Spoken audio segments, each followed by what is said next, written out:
नमस्कार दोस्तों, मैं मिथुन सिंह स्वागत करता हूं आप सभी का अपने प्लेटफॉर्म एम प्लानर पे, जहां पर हम लोग टीचिंग एग्जामिनेशन की प्रिपरेशन करते हैं। आज हम लोग जानेंगे नई शिक्षा नीति 2020 को बिल्कुल आसान भाषा में।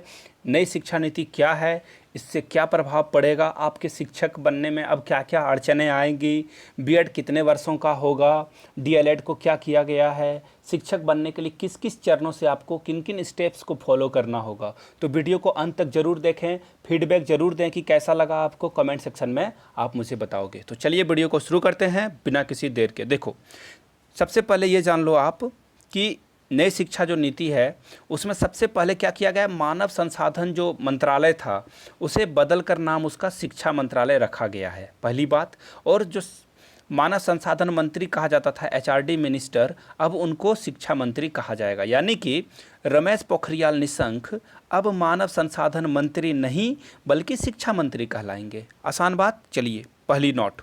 दूसरा नोट, इससे पहले 1986 में दोस्तों शिक्षा नीति लागू की गई थी और उसी को जो है 1992 में कुछ संशोधन यानी कि कुछ इम्प्लीमेंटेशन के साथ बदला गया था। यानी कि 34 साल के बाद एक नई शिक्षा नीति हम लोगों के देश में लागू की जा रही है। ठीक है, और सबसे पहले इनके बारे में जान लेते हैं जिन्होंने इसमें महत्वपूर्ण भूमिका निभाई है। वो हैं के कस्तूरी रंगनन, जो कि इसरो के पूर्व चीफ रह चुके हैं। वो इस पैनल में शामिल थे। उन्होंने ही इसकी प्रारूप यानी कि इसका जो फॉर्मेट है वो तैयार किया है। और प्रधानमंत्री श्री नरेंद्र मोदी की अध्यक्षता में कैबिनेट ने बुधवार को इसकी मंजूरी दे दी है। यानी कि अब ये हमारे देश में लागू होने वाला है, बुधवार को ये कर दिया गया है। अब देखिए, जीडीपी का 6% शिक्षा में लगाने का लक्ष्य रखा गया है। पहले कितना लगता था, 4.43। देखिए, जो छोटे छोटे कंट्री हैं, जिम्बाब्वे जो कि बहुत बुरी स्थिति में गुजर रहा है, वहाँ भी 5%, बांग्लादेश, ये सब भी क्या है, ज़्यादा शिक्षा पे ध्यान दे रहे हैं। फिर भी हम लोगों का जो फीसदी था वो बहुत कम था। क्यों?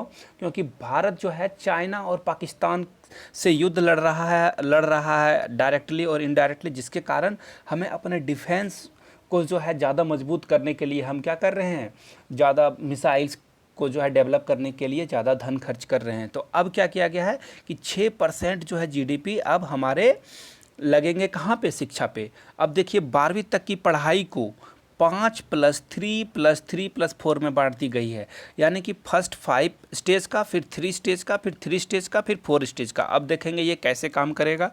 पहला जो स्टेज होगा उसे बोलेंगे हम लोग फाउंडेशन स्टेज। अब फाउंडेशन स्टेज क्या होता है दोस्तों, इसको जो है प्री प्राइमरी के 3 ईयर यानी कि पहले जो 3 ईयर्स होंगे वो 3 साल के बच्चों को सिखाया जाएगा खेल कूद में।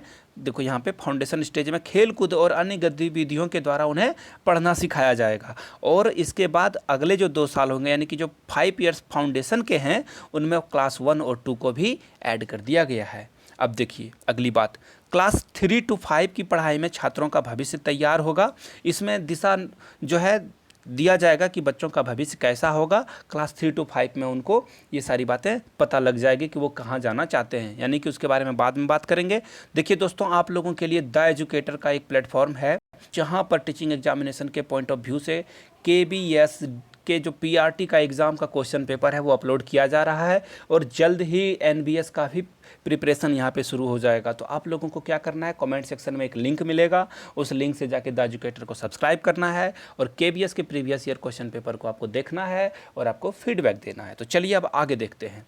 नई शिक्षा नीति 2020 में जो क्लास 6 से 8 है उसे हम लोग बोलेंगे मिडिल स्टेज। पहला वाला को फाउंडेशन स्टेज बोला गया था और क्लास 6 से 8 के पढ़ाई को मिडिल स्टेज बोला जाएगा और क्लास 9 to 12 की पढ़ाई को लास्ट स्टेज बोला जाएगा।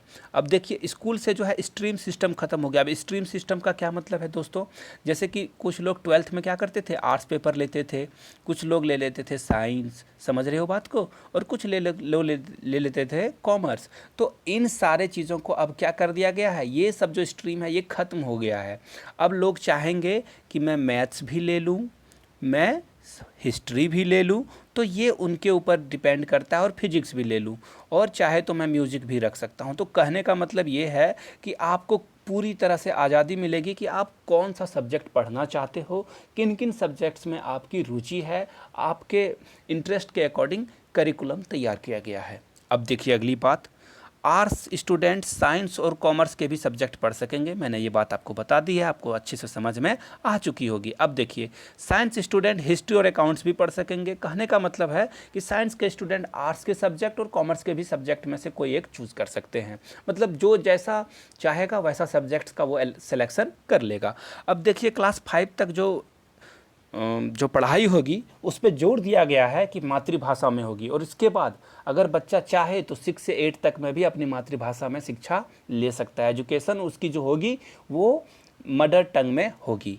दूसरी बात, अंग्रेजी की अनिवार्यता समाप्त कर दी गई है। जिन्हें अंग्रेजी पढ़ने में तकलीफ़ है, प्रॉब्लम है, ट्रबल है, they can say tata bye bye to English, ये कहने का मतलब है। अब आगे देखिए, क्लास 6 से कोडिंग सीखना शुरू कर देंगे। ये मुझे सबसे अच्छी बात लगी है यहाँ पे। क्यों? क्योंकि कोडिंग सीखना यानी कि बच्चा शुरू से, अगर किसी को कंप्यूटर में इंटरेस्ट है, वो अगर कंप्यूटर इंजीनियर या सॉफ्टवेयर इंजीनियर बनना चाहता है तो वो कोडिंग क्लास 6 से सीख सकता है। और एक बात, और इन जो सेक्टर्स हैं उसके रिलेटेड बड़े बड़े कंपनियों में ये इंटर्नशिप भी कर पाएंगे स्कूल के ही एज में। अब आगे देखते हैं, वोकेशनल ट्रेनिंग पे जोर दी जाएगी। गांधी जी इसके बारे में बार बार उन्होंने कहा है, गांधी जी की शिक्षा नीति को उठा के आपको पढ़नी चाहिए। देखिए, वोकेशनल कोर्स का जो ट्रेनिंग है उसमें जो है प्लम्बर, इलेक्ट्रीशियन, म्यूजिशियन, देखिए मैं सिर्फ कुछ कुछ सेक्टर को चुन रहा हूँ, इसमें हज़ारों हज़ार जो है सेक्टर को ऐड किया गया है। वहाँ पे आप ट्रेनिंग ले पाएंगे।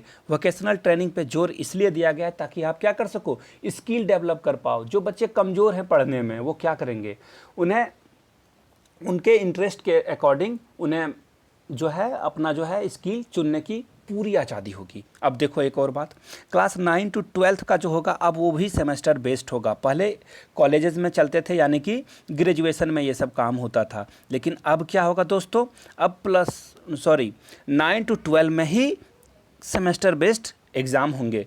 और महीने में, देखो यहाँ पे एक गलती हो गई है, 6 महीने में एग्ज़ाम होगा, ठीक है ना, 6 मंथ्स में एक एग्ज़ाम होगा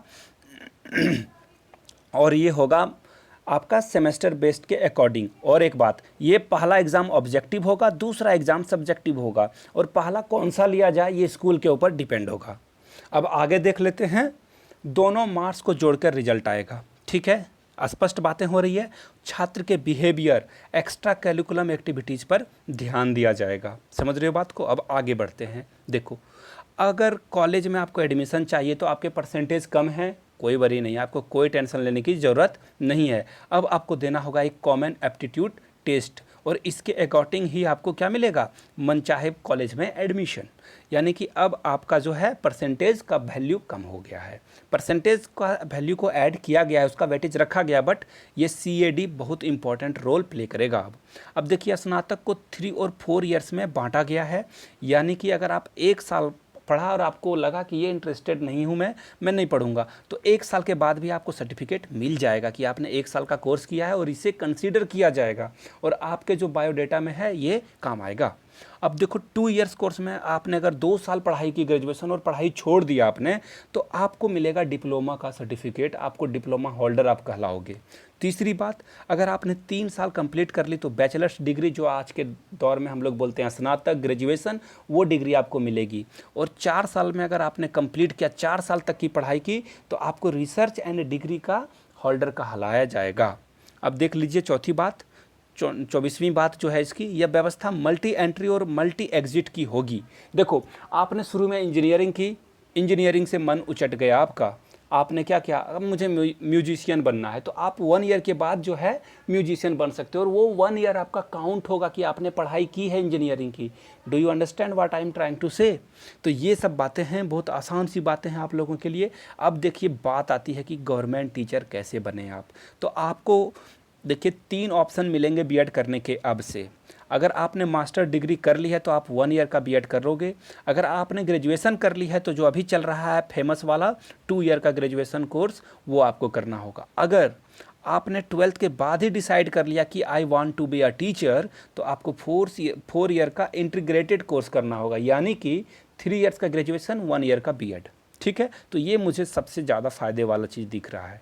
और अगली बात, अगर आप गवर्नमेंट टीचर बनना चाहते हो तो आपको क्या करना होगा, सबसे पहले आप बीएड का कोर्स कंप्लीट करो विथ बैचलर्स एंड आपको उसके बाद बीएड करने के बाद आपको जो एग्ज़ाम है टेट का एग्ज़ाम वो क्लियर करना होगा, टेट एग्ज़ाम देना होगा, फिर एग्ज़ाम देना होगा, एक मेन एग्ज़ाम होगा, अलग अलग संस्था अलग अलग एग्ज़ाम्स लेती है, फिर आपको इंटरव्यू भी देना होगा और डेमोस्ट्रेशन यानी कि आपको पढ़ा के भी दिखाना होगा, यानी कि आपके स्किल की पूरी जांच की जाएगी। और अगर दोस्तों आप लोगों को लगता है कि ये वीडियो बहुत इन्फॉर्मेटिव है आपके लिए और आप लोगों ने अच्छे से समझा, तो आप जाके द एजुकेटर को प्लीज़ सब्सक्राइब करो, बेल आइकन दबाना और बताना कि आपको कैसा लगा ये वीडियो। कमेंट सेक्शन आपके लिए खुले हुए हैं। थैंक यू सो मच दोस्तों, आपने अपना कीमती समय दिया। Keep learning, keep growing. Thank you.